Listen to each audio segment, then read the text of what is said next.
Nós somos acadêmicas do curso de Engenharia Florestal e esse trabalho é referente à matéria de bioquímica. Nosso grupo é composto por mim, Ana Carolina Nascimento Nogueira, pela integrante Ana Lídia Oliveira dos Santos e Penny de Alencar Luz. Nosso trabalho ele tem como objetivo apresentar sobre o artigo científico Alterações no metabolismo do nitrogênio em plantas de nome sobre duas condições hídricas, que foi publicado pela revista Enciclopédia Biosfera, no dia 1 de 12 de 2015, trazendo assim a análise feita pelos autores e também a nossa visão quanto grupo. Oni moringa citrifolia, embora bastante consumido na Ásia há mais de 2.000 anos, ela é praticamente desconhecida no Brasil e é uma espécie da família Rubácea. E é uma planta nativa no sudoeste da Ásia e é um arbusto que tem de 3 a 10 metros de altura. E essa espécie, ela cresce tanto em florestas tropicais como em terrenos rochosos ou arenosos e é tolerante a solos salinos e certas condições de seca. E um dos pontos que esse trabalho aborda é em relação à seca, que de modo geral causa o déficit hídrico, que induz diferentes respostas bioquímicas e fisiológicas nas plantas, representando o fator ambiental que mais influencia o crescimento e a produção. E um ponto importante é que, seja qual for a fase de desenvolvimento vegetal, a restrição do alongamento e diferenciação celular, ela pode ser apontada como a primeira resposta visível à deficiência hídrica. E de acordo com alguns estudos, como descrito nesse trabalho, confirmam que os solutos orgânicos protegem as plantas do estresse por meio de diversos mecanismos, incluindo o ajustamento osmótico, remoção das espécies ativas de oxigênio, estabilização de proteínas e enzimas, e que a prolina é um dos principais aminoácidos que são formados em virtude de ajustamento osmótico, o qual ela minimiza os efeitos de estresse hídrico. E dessa forma, o objetivo desse trabalho foi avaliar as alterações no metabolismo nitrogênio em plantas jovens de nônio submetidas à deficiência hídrica. Primeiro, a amostragem foi utilizada o método de Tuck, que é um procedimento de comparação múltipla da etapa única e teste estatístico, onde pode ser aplicada para localizar meios que são consideravelmente diferentes uns dos outros.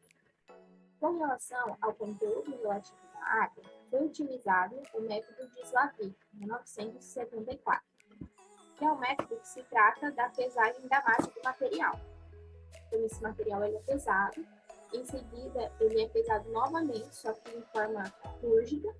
Depois disso, ele vai passar por um processo dentro da estufa e assim ser pesado novamente seco. Já com relação à concentração de nitrato, o método utilizado foi o de Cataldi, 1975, ele e outros autores, que se trata do procedimento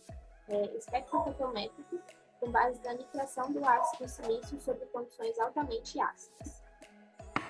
Já a atividade de redutase do nitrato, ela foi aplicada por um método empírico, que foi preconceituado por Hughley e Kuskler em 1949, que é um método que se constitui na incubação de tecido vegetal em um meio adequado para ensaio, em ambiente escuro, e posto a isso, a taxa de difusão do nitrito da solução de incubação são usadas como indicadores de enzima.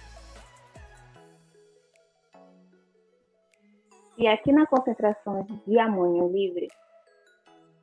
utiliza-se a massa seca do material para fazer a extração e centrifugação das amostras e sobrenadantes, que é aquelas que boiam sobre a superfície da água, para obter o extrato total, onde são utilizadas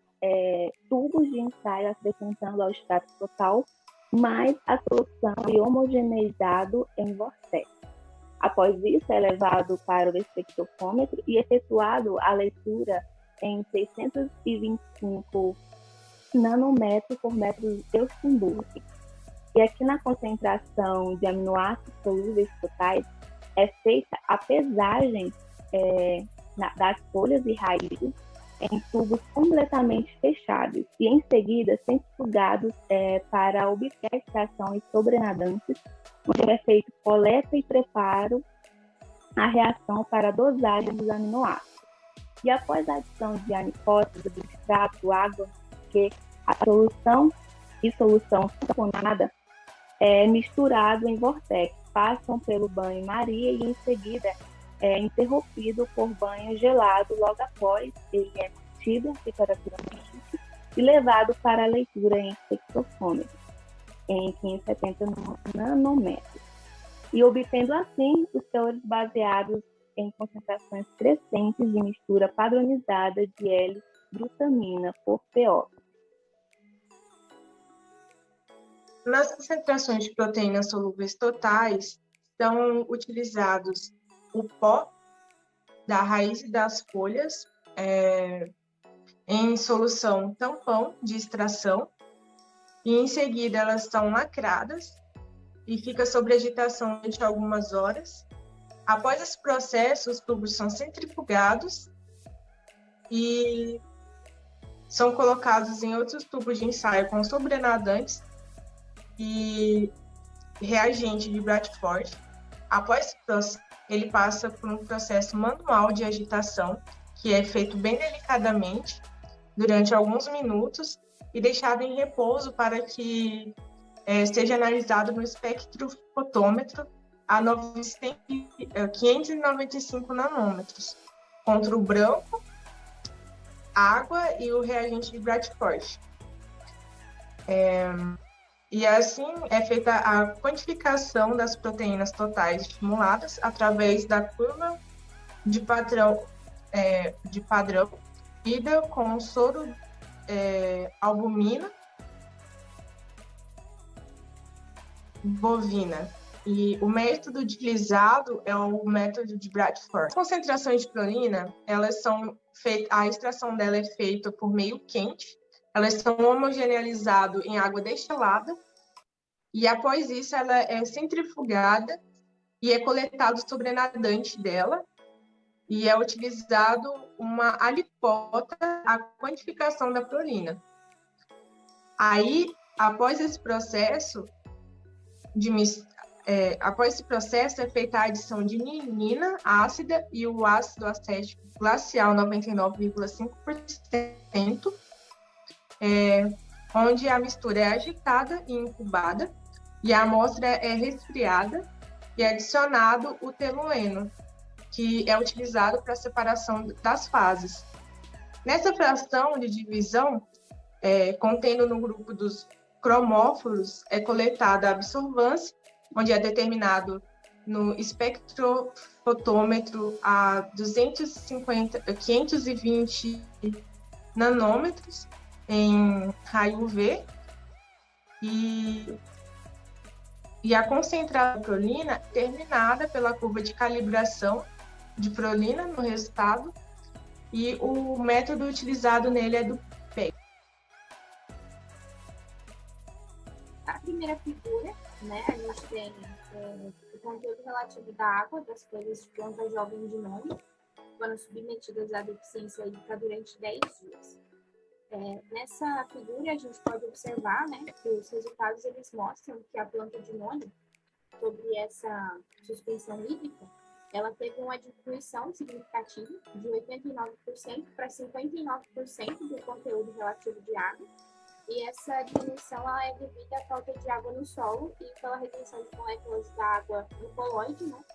não permitindo a liberação dessa água para o uso na planta. Na figura 2, né, nós também temos a concentração de nitrato, mas agora em raízes e folhas da planta jovem de nome. E também são as mesmas submetidas a essa deficiência hídrica durante 10 dias. E nesse gráfico, né, nós podemos observar que a redução do conteúdo relativo de água, né, que foi mostrado na figura 1, ela promoveu um decréscimo no nitrato, né, na raiz, de 0,74 para 0,13 micromoles de nitrato, né, por grama de massa seca. E nas folhas, foi uma redução de 0,42 para 0,07, né, de micromoles de nitrato também, por grama de massa seca. para as plantas de controle,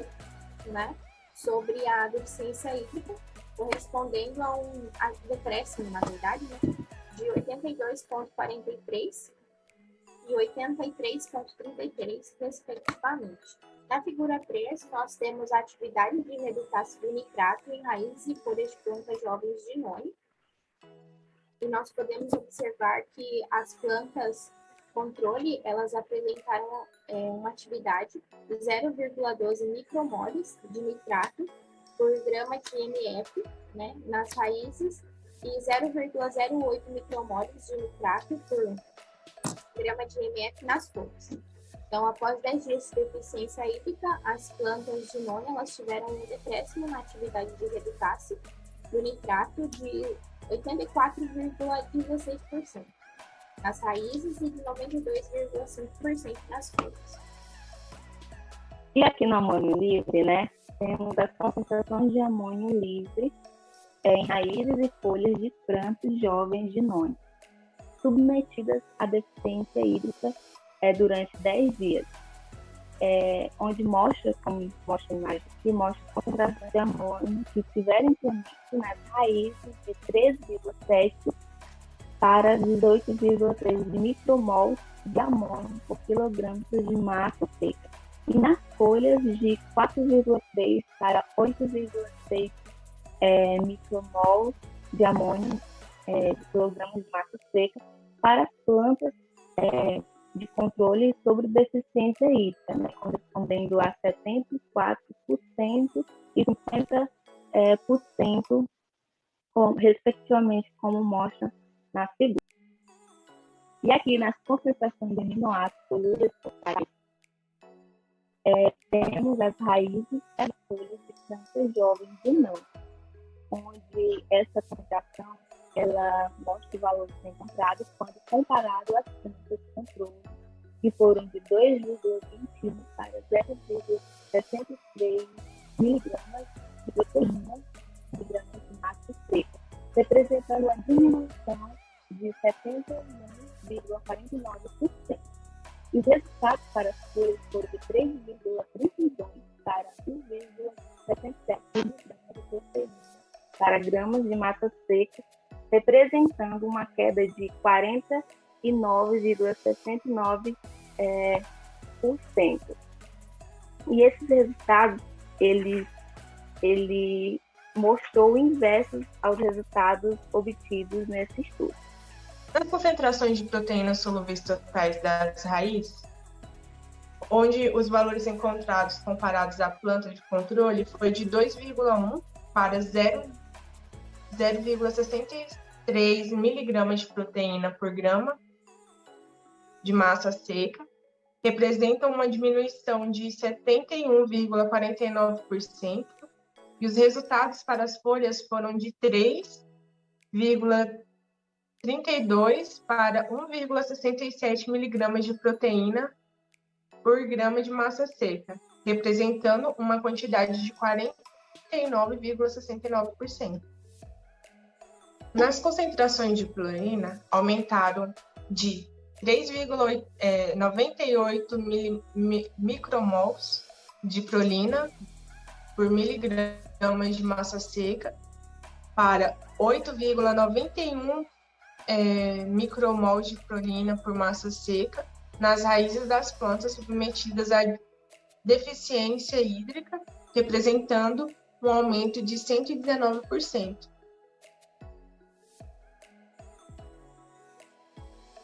Os resultados obtidos permitiram que a planta de noni, que foram submetidas ao estresse hídrico, apresentasse um ajustamento osmótico à condição que ela foi imposta, que é que as concentrações de aminoácidos aumentaram e as de proteína diminuíram. No entanto, as plantas de noni, elas apresentam maiores concentrações de amônio, o que permite que uma maior absorção de nitrogênio, que mantém as suas atividades metabólicas. Agora, a nossa visão quanto grupo, abordando o artigo, né, e a área florestal, e também abordando o artigo e a questão da bioquímica. De grupo referente à planta do noni no meio florestal não é economicamente favorável, pois por ela ser um arbusto, ela não tem um valor grande. Nossa visão do artigo com a bioquímica, analisando de modo geral, a bioquímica, ela é isso, né? Ela é interdisciplinar, pois ela utiliza princípios e métodos da química na investigação das transformações que ocorrem nessas substâncias, né, em moléculas provenientes de seres vivos. E um dos pontos também que esse trabalho em relação à florestal é que esse trabalho ele aborda em relação à seca, né, que de modo geral ela causa o déficit hídrico, e induz as diferentes respostas, né, da bioquímica e fisiologias nas plantas, que, como eu falei lá na introdução, ela representa esse fator ambiental que mais influencia o crescimento e a produção. E dessa forma, esse artigo e a bioquímica ela é importante para a nossa formação como profissional.